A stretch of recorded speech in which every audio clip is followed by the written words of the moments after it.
Hello, we are going to see physical significance of Reynolds number in chapter viscosity hydrodynamics. See this Reynolds number. This Reynolds number is related with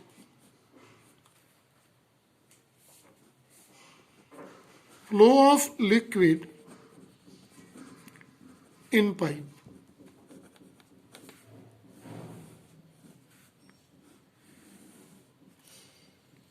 It is denoted by NR, and we also know for the laminar flow it is up to 2000 to 3000, the conversion of from laminar flow to turbulent flow, and when Reynolds number is more than 3000, then flow of liquid in pipe becomes turbulent. So flow of liquid, actually it's determine the nature of flow. Nature of flow of liquid by, and we also know that this Reynolds number is also purely numerical quantity.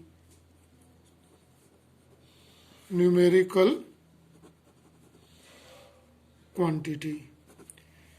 Right? This Reynolds number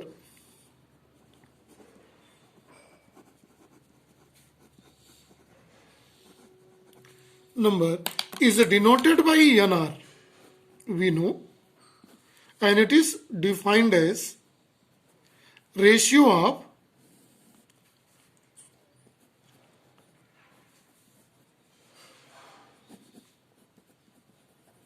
inertial force per unit area by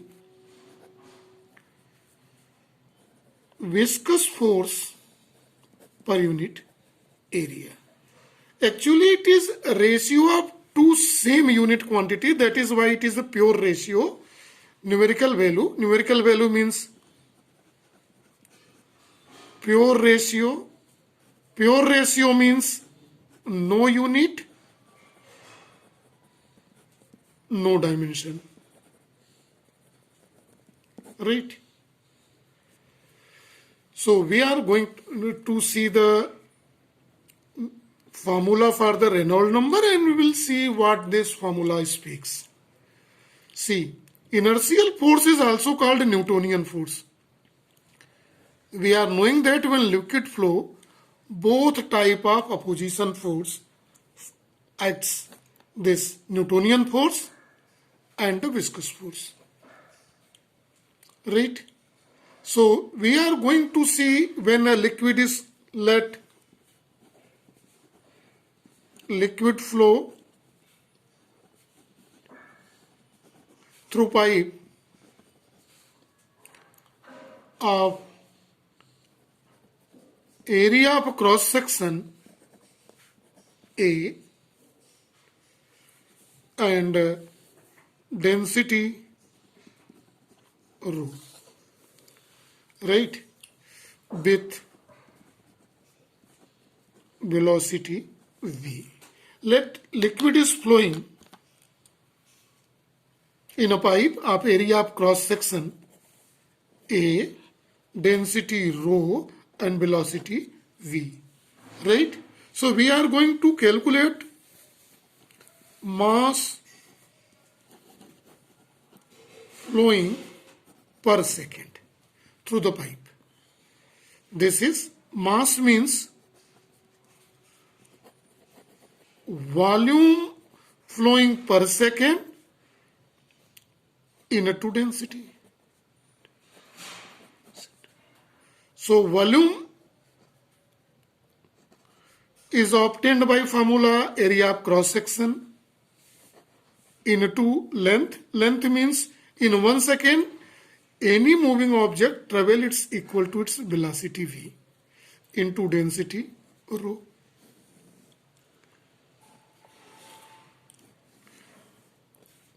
It is equation number 1. My main aim is to calculate inertial force per unit area by and viscous force per unit area, and we will obtain the ratio to calculate the Reynolds number. So after knowing the mass, we are going to calculate inertial force per unit area is equal to, we are knowing that Newtonian force is rate of change of momentum. We know it is per unit area, it means it is divided by area here. Now see very carefully, rate of change of momentum is here delta m into v by area is a.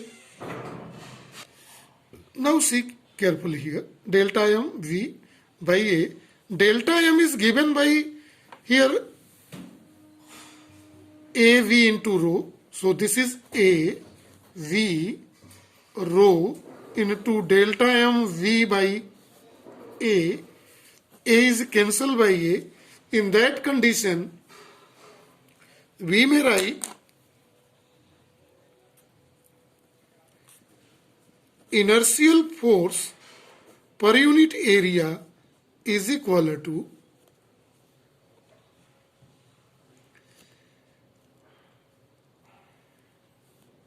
v square. See here, it is a delta m is v, it is not delta m here. So it is v square rho, and it is given by equation number 2. See, it is delta m value is here, a v rho is taken. Now we are able to calculate inertial force per unit area. Now this is time to know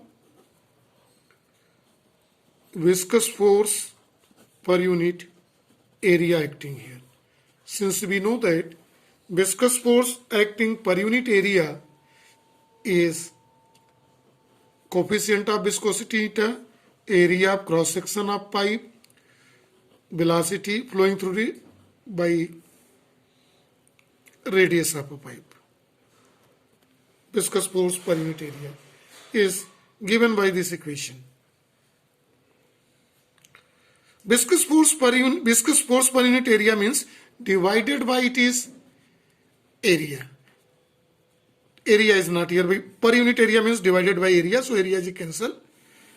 It is given by equation number 2. Now, this is time to calculate Reynolds number NR. This is inertial force per unit area by viscous force per unit area. Inertial force per unit area is v square by rho, and viscous force per unit area is nv by r. See here how the terminology changes to obtain that cancelling. This one v is cancelled by the square of it. So this total becomes v rho r by eta.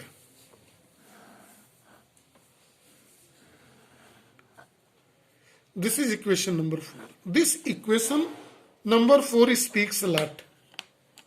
What it speaks? NR, Reynolds number is directly proportional to velocity. Reynolds number is directly proportional to rho. Reynolds number is directly proportional to radius of pipe, and Reynolds number is inversely proportional to the coefficient of viscosity. See, in these, once we have selected pipe, means its radius, liquid, then its viscosity and density remains constant, all three factors. So Reynolds number increases on increasing the velocity, right? Reynolds number is, once we keep this parameter constant, selecting a certain liquid, suppose water, flowing through a certain diameter of pipe, then this three factor becomes constant. Then Reynolds number is directly proportional to the velocity. Velocity is under a limit and Reynolds number is between 0 to 2000.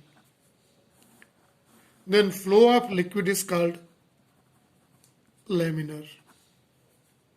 Right? If it is lies between 2000 to 3000, it is due to increase in velocity. This is only factor. Then it's become process of changing from laminar to turbulent. And if Reynolds number is greater than 3000, then it naturally becomes turbulent flow. So this is about the physical significance of Reynolds number. So this is for today. Thank you and have a nice day to all.